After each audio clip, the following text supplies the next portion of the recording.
Que se passe-t-il lorsque l'esprit humain est poussé à son point de rupture? La douleur peut-elle se transformer en génie? Et si je vous disais que l'un des auteurs les plus légendaires de l'histoire a dû être brisé avant de s'élever en titan littéraire? Fyodor Dostoïevski, condamné aux travaux forcés dans les terres gelées de Sibérie, a découvert dans la souffrance l'étincelle qui allait embraser ses plus grandes œuvres. Dans cette vidéo, nous allons révéler comment la prison n'a pas seulement influencé l'écriture de Dostoïevski, elle l'a totalement transformé, convertissant son tourment en art éternel. Quand on pense à Fyodor Dostoïevski, il est clair qu'il est l'un des écrivains les plus influents de tous les temps. Mais son génie ne se limitait pas à raconter des histoires. Il était aussi un analyste hors pair de l'esprit humain, un explorateur intrépide des recoins les plus sombres de l'âme. Ces personnages incarnent toute la palette de la nature humaine, des abîmes de la dépravation au sommet de la vertu morale. Il n'est pas étonnant que Nietzsche ait un jour écrit à un ami que les œuvres de Dostoïevski étaient la source la plus riche d'intuition psychologique que j'ai jamais trouvée. Dans cette vidéo, nous retracerons le parcours décisif qui a forgé l'âme de Dostoïevski et affûté sa plume. Nous examinerons les moments de souffrance qui ne l'ont pas seulement marqué. Ils l'ont façonné en un étudiant incomparable de la condition humaine. Revenons en 1849. À 27 ans, Dostoïevski était perçu comme un auteur prometteur qui n'avait pas réussi à concrétiser le potentiel de ses débuts. Son roman Les pauvres gens, publié 3 ans plus tôt, lui avait valu des éloges critiques et une certaine reconnaissance dans le monde littéraire russe. Mais ses œuvres suivantes furent accueillies avec indifférence, voire critique. Beaucoup pensaient que son apogée littéraire était déjà passé. Ce que peu comprenaient, c'est que ce calme apparent n'était que l'avant-orage d'une tempête créative sans précédent. Dans les années qui suivirent, Dostoïevski écrira des chefs-d'œuvre tels que Crime et châtiment, Les frères Karamazov, L'idiot et Les démons. Comment un écrivain délaissé et oublié a-t-il pu devenir l'une des plus grandes figures littéraires de tous les temps? La clé se trouve dans un chapitre de sa vie qu'il décrira plus tard comme une descente en enfer terrestre.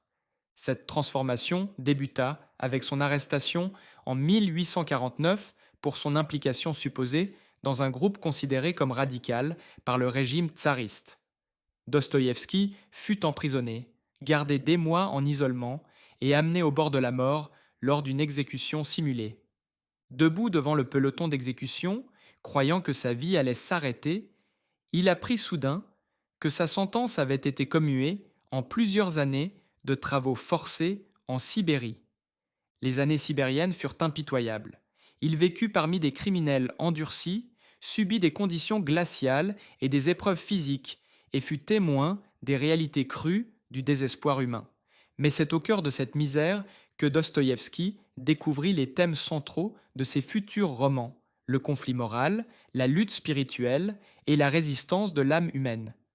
Plutôt que de le briser, la Sibérie transforma Dostoïevski. Sa souffrance est devenue une lentille à travers laquelle il percevait l'humanité plus clairement que la plupart des gens. De l'agonie, il a tiré la sagesse. Du désespoir, il a créé la beauté. Maintenant, rejoignez-moi pour découvrir comment ces épreuves déterminantes ont façonné non seulement l'œuvre de Dostoïevski, mais aussi ses puissantes réflexions sur ce que signifie être humain. Les 5 années de tourment qui ont bouleversé la vie de Dostoïevski commencèrent par ce qui semblait être une décision innocente, son implication dans le cercle Petrachevski. C'était un rassemblement d'intellectuels qui se retrouvaient régulièrement pour échanger des idées politiques et philosophiques, un salon informel pour discuter de l'avenir de la société russe. Mais en Russie tsariste, même les idées pouvaient être dangereuses. Le groupe portait le nom de son organisateur, Mikhail Petrachevski, et attirait de jeunes intellectuels et des réformateurs rêvant d'une Russie différente. Une Russie non liée par un conservatisme rigide. En 1848, le cercle avait dépassé le simple cadre des discussions. Il était devenu un lieu de débat enflammé sur le progrès, la liberté individuelle et l'avenir de la nation. Dostoïevski, cependant, ne faisait pas partie des membres les plus loquaces.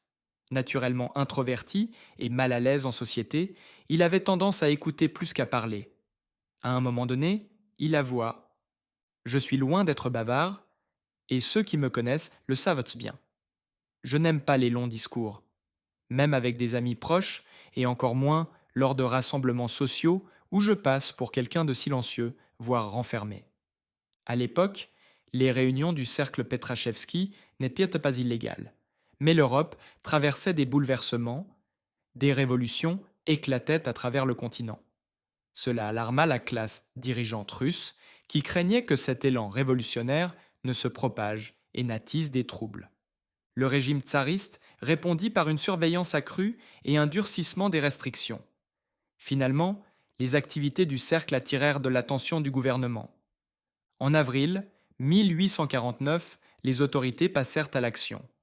Dostoïevski fut arrêté lors d'une descente nocturne et transféré directement à la forteresse Pierre et Paul, une prison froide et austère, où il passa 6 mois en isolement en attendant son jugement.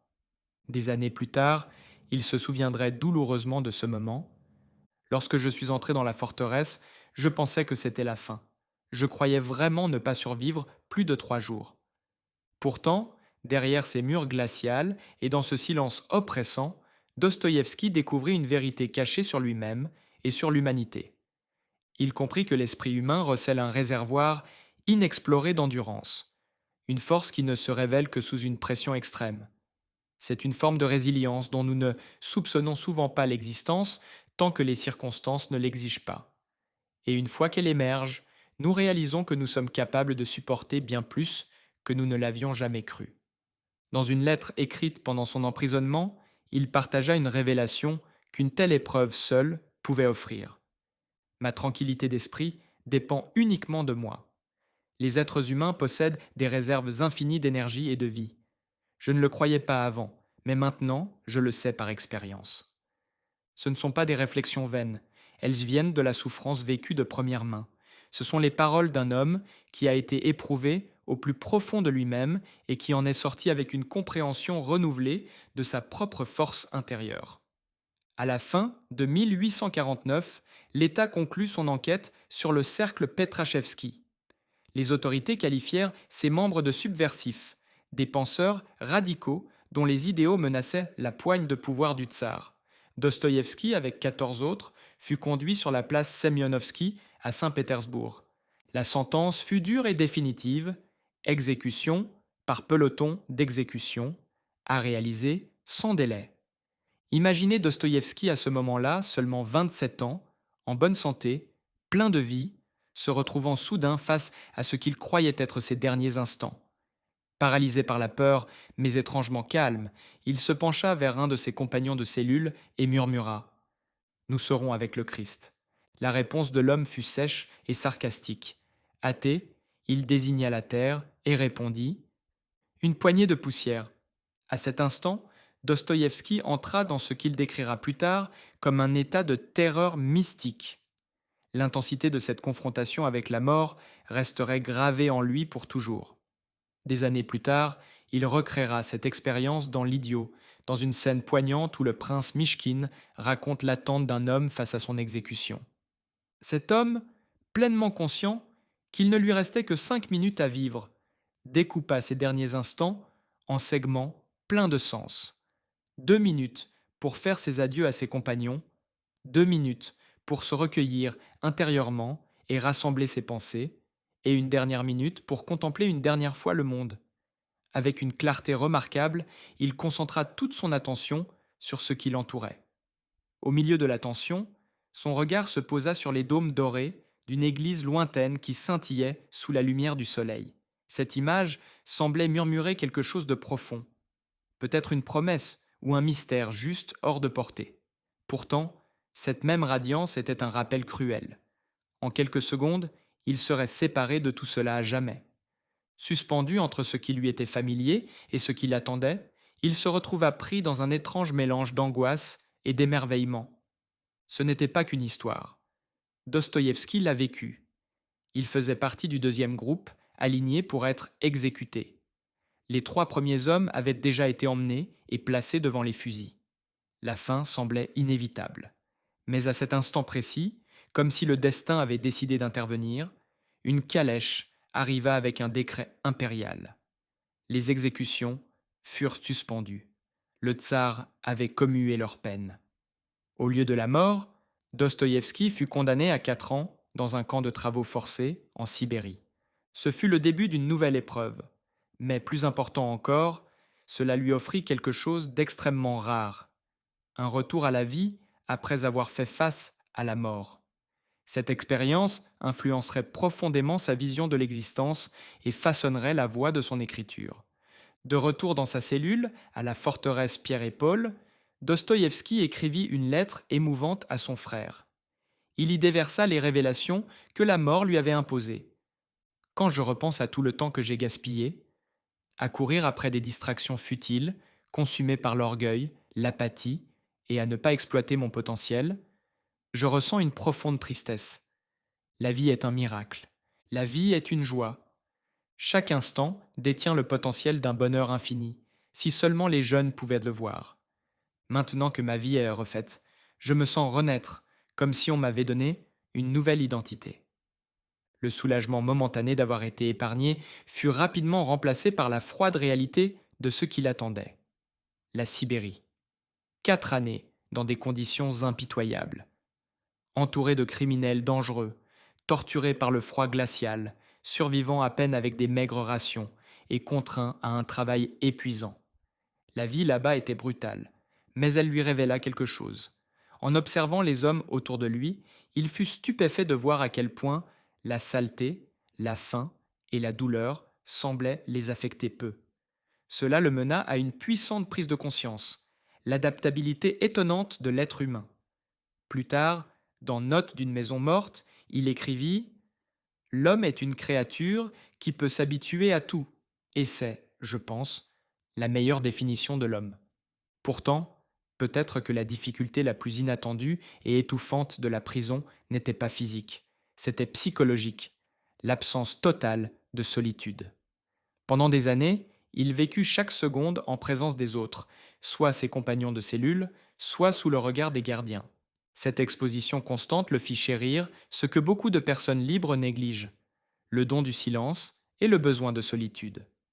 Il écrivit plus tard « Je n'aurais jamais imaginé à quel point il serait épuisant de passer des années sans un seul moment seul. » Être constamment entouré ne signifiait pas qu'il se sentait connecté. En fait, ces 4 années furent une période d'isolement intérieur profond. Même au milieu de la foule, Dostoïevski resta spirituellement seul. Cette solitude fut écrasante au début, mais elle devint peu à peu un espace d'introspection et de transformation personnelle.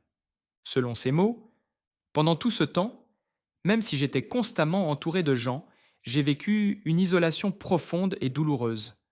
Avec le temps, j'en vins à apprécier cette solitude. Elle devint un lieu d'introspection intense, je revis tout mon passé, disséquant chaque décision avec une honnêteté brutale. Je me suis tenu responsable et parfois, j'ai même ressenti de la gratitude envers le destin qui m'avait forcé à cette réflexion. Sans ce silence, je n'aurais jamais confronté mes erreurs aussi complètement. Ce fut dans ces longues heures calmes que je commençai à esquisser le chemin que je voulais pour ma vie.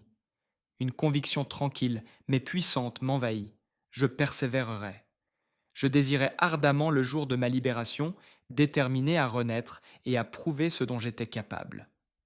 La prison ne fut pas seulement un espace de réflexion, elle devint aussi un laboratoire pour comprendre les extrêmes du comportement humain. Dostoïevski n'était pas seulement plongé parmi des criminels endurcis, il observait aussi attentivement les gardiens du camp.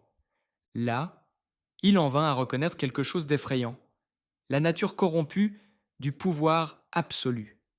Il vit des hommes ordinaires, qui semblaient décents au début, se transformer lentement en tyrans impitoyables, consumés par le pouvoir qu'ils exerçaient sur les autres. Dans Notes d'une maison morte, il avertit « Le despotisme n'est pas seulement un acte, c'est une habitude profondément ancrée, qui se propage comme une maladie. » Il écrivit « Lorsqu'une personne obtient un contrôle absolu sur un autre être humain, sur son corps, son esprit et son âme, et utilise ce contrôle pour dégrader et humilier sans retenue, elle commence à se perdre elle-même. La tyrannie s'installe comme une maladie, plus elle persiste, plus il est difficile de l'inverser. Cette prise de conscience sert d'avertissement sur le danger séduisant de l'autorité.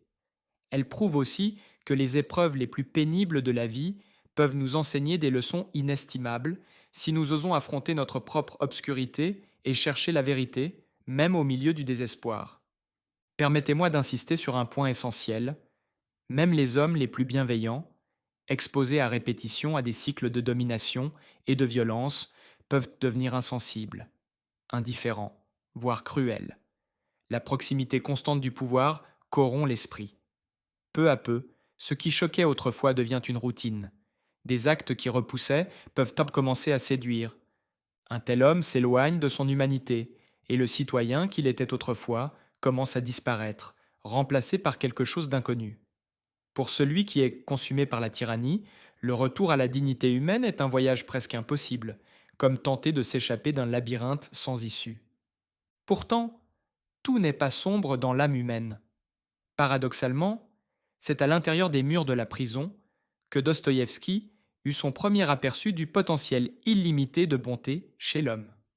Au début, il entra en prison revêtu de l'armure de la supériorité. Homme cultivé, issu de nobles racines, il regardait les autres détenus avec mépris. Il ne voyait que des criminels, indignes de respect ou de sympathie. Que pouvaient donc lui apprendre ces hommes rustres et peu instruits? Mais peu à peu, cette arrogance commença à se fissurer. Il commença à percevoir quelque chose d'inattendu sous leurs apparences rugueuses. Une noblesse silencieuse, une résilience morale défiant tout ce qu'il avait supposé. C'était comme si la vie elle-même avait enseigné à ces hommes une sagesse qu'aucun livre n'aurait pu leur transmettre, une profondeur de caractère née de la souffrance, non de l'instruction. Dostoïevski écrivit plus tard à quel point ces révélations l'avaient bouleversé.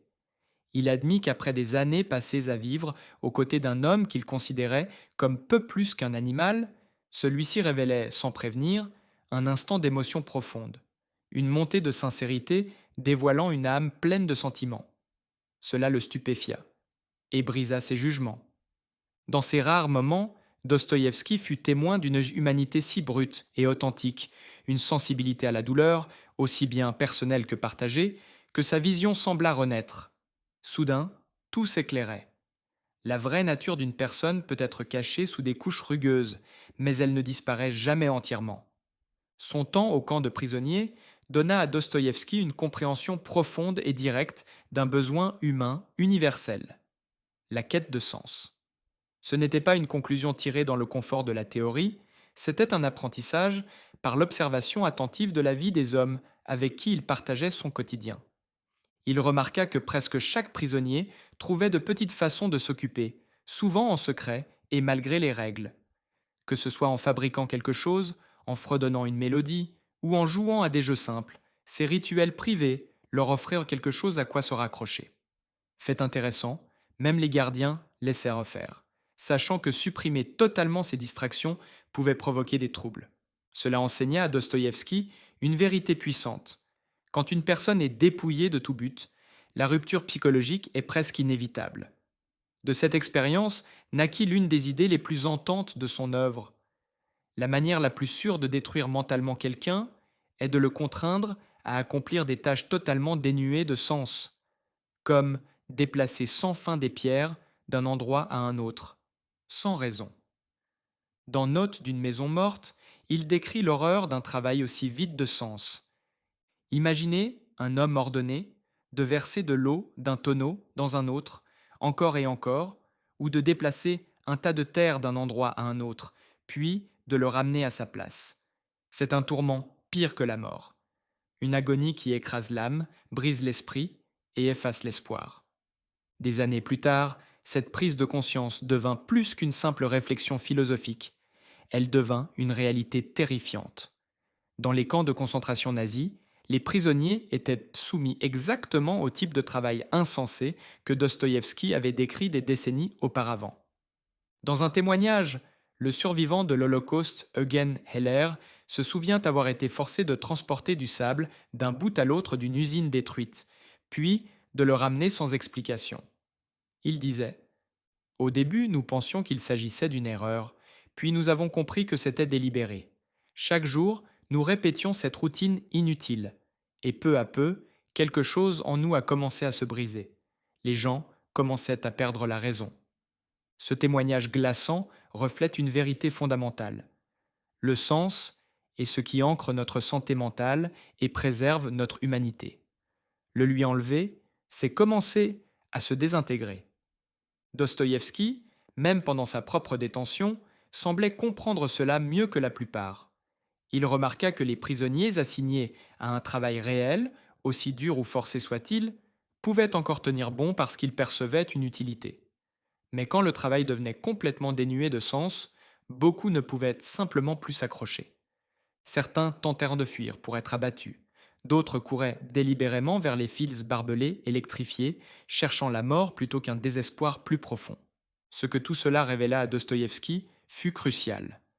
L'espoir et le but ne sont pas seulement des consolations, ce sont les fondations de la stabilité mentale, surtout durant la souffrance prolongée.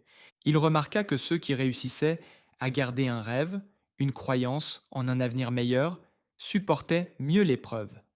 Mais quand cet espoir s'éteignait complètement, l'effondrement n'était jamais loin. Sans espoir, beaucoup sombraient dans la folie, ou abandonnaient tout simplement. Un des compagnons de Dostoïevski, submergé par un désespoir total, choisit d'attaquer un responsable de prison. Son intention n'était pas la vengeance, c'était mourir. Pour lui, une fin violente semblait plus supportable que de continuer une vie vidée de tout espoir. Un autre homme, obsédé, passa des jours à lire la Bible avant d'agresser soudainement un officier supérieur avec une brique. Ces actes n'étaient pas de la violence aléatoire, c'étaient des expressions désespérées d'hommes tellement perdus dans le désespoir qu'ils cherchaient une sorte de martyr forcé. N'importe quoi pour échapper aux poids insupportables de l'existence. La dure vérité est que l'être humain ne peut survivre longtemps sans quelque chose vers quoi tendre. Sans objectif ou raison de tenir, le désespoir s'enracine, ronge l'âme et réduit la personne à une coquille poussée par le désespoir. Les années 1849 à 1854 furent particulièrement éprouvantes pour Dostoïevski, mais elles lui enseignèrent des leçons cruciales sur la vulnérabilité humaine, notamment la nature fragile de l'esprit. Tout au long de sa vie, il lutta contre de graves troubles psychologiques. Il souffrait d'une anxiété sociale paralysante. Une fois, il perdit connaissance simplement après avoir été présenté à une femme séduisante lors d'une réunion sociale. Il était aussi hypocondriaque, tourmenté par une peur obsédante d'être enterré vivant. Sa peur était si intense qu'il laissa des instructions écrites chez lui demandant que s'il était jamais retrouvé apparemment mort, on attende plusieurs jours avant de confirmer son enterrement. Ces tourments personnels, bien que profondément pénibles, ont façonné la perspicacité philosophique et émotionnelle de Dostoïevski. Ils ne l'ont pas seulement aidé à traverser les chapitres les plus sombres de sa vie, mais lui ont aussi permis d'exprimer, avec une clarté remarquable, l'interaction entre souffrance, but et force humaine. Il y eut une période où il vécut sous la constante emprise de la panique, comme si une force invisible le suivait partout, juste avant que sa vie ne prenne un autre tournant radical. Il confia à un ami la tempête mentale qui faisait rage en lui. Luttant à la fois contre la pression créative et le chaos intérieur, il lui était presque impossible d'exprimer toute l'étendue de son malaise. C'est impossible à mettre en mots, admit-il, mais j'étais submergé. Encore et encore, je me sentais au bord de quelque chose d'inévitable, comme une ombre toujours près de moi puis soudainement partie, ne laissant derrière elle que le vide. Pourtant, après avoir survécu à la simulation d'exécution et aux années brutales d'emprisonnement, Dostoïevski écrivit à son frère une lettre qui montrait à quel point il avait profondément changé. En réfléchissant à ces 5 années d'épreuves atroces, il fit une confession surprenante. En endurant tant de douleurs, quelque chose en lui avait guéri. Si tu imagines que je porte encore les vieilles peurs et angoisses, sache ceci. Je ne suis plus cet homme-là, déclara-t-il avec certitude. Les peurs qui autrefois le dominaient s'étaient dissipées comme la brume sous le soleil. Qu'avait-il découvert durant ces années déchirantes? Que même la pire souffrance a le pouvoir de transformer une personne de l'intérieur. La peine de prison, la solitude, le traumatisme d'être face à un peloton d'exécution, le travail harassant, Rien de tout cela ne l'a brisé. Au contraire, ces épreuves sont devenues des creusets à travers lesquels il fut transformé. Dostoïevski en vint à croire que l'âme se forge dans la lutte et que si le confort peut émousser l'esprit, l'adversité le réveille. La difficulté, comprit-il, force une personne à affronter ses limites et ce faisant, elle découvre souvent une force cachée qu'elle ne soupçonnait pas. Sans ces 5 années de souffrance, Dostoïevski ne serait peut-être jamais devenu le géant littéraire que nous connaissons aujourd'hui. Peut-être serait-il resté un écrivain hanté par des troubles intérieurs, limité par ses luttes émotionnelles et ses blocages créatifs. Mais à travers la douleur, il a découvert une profondeur que peu atteignent. Dans Crime et Châtiment, il écrivit « La souffrance et la douleur sont inévitables pour quelqu'un ayant une conscience étendue et un cœur qui ressent profondément. Je crois que les individus vraiment remarquables doivent endurer de grandes douleurs au cours de leur vie. Ce ne sont pas que des mots poétiques, ils sont tirés de sa propre expérience vécue. Pour Dostoïevski, la souffrance était un creuset, non une malédiction. Elle a affiné son âme, balayé les illusions et forgé la sagesse à partir du chaos. Voilà le véritable message. La vie, avec toutes ces tempêtes, peut nous façonner en quelque chose de plus fort, quelque chose de rare. Et si tu es encore là, en train de lire ceci, cela signifie que son histoire a résonné en toi. Et cela veut beaucoup dire pour moi. Parce que ce n'est pas seulement l'histoire de Dostoïevski. D'une certaine manière, c'est aussi la tienne, c'est la nôtre. Qui n'a jamais connu ce que c'est que d'être au bord de l'effondrement? Qui n'a jamais traversé des moments où la vie demandait plus qu'il ne pensait pouvoir donner? Et pourtant, tu es là.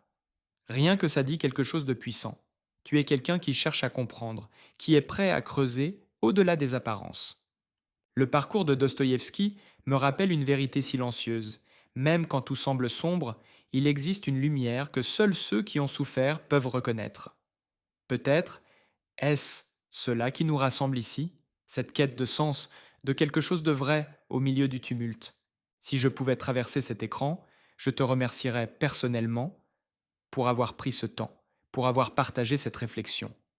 Merci d'avoir cheminé à travers ces pensées, à travers le temps et la mémoire, et peut-être, dans ce processus, à travers une part de toi-même aussi.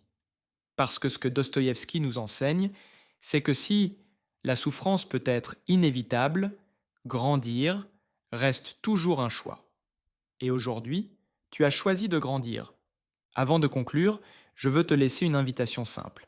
Si cela t'a touché, transmets-le. Partage-le avec quelqu'un qui pourrait lui aussi marcher dans sa propre obscurité. Et si tu veux continuer à explorer des histoires comme celle-ci, pense à t'abonner pour que nous poursuivions ce voyage ensemble. N'oublie jamais, la vie, même lorsqu'elle est lourde, reste un miracle. Chaque seconde peut révéler quelque chose d'infini. Merci d'avoir passé un peu de ton temps avec moi aujourd'hui. Et si tu es curieux de découvrir comment d'autres grands esprits ont transformé l'adversité en sagesse, ou si tu veux continuer à explorer les mystères de notre nature humaine, j'ai sélectionné pour toi 2 autres histoires. Clique et continuons ensemble. Je t'y attends.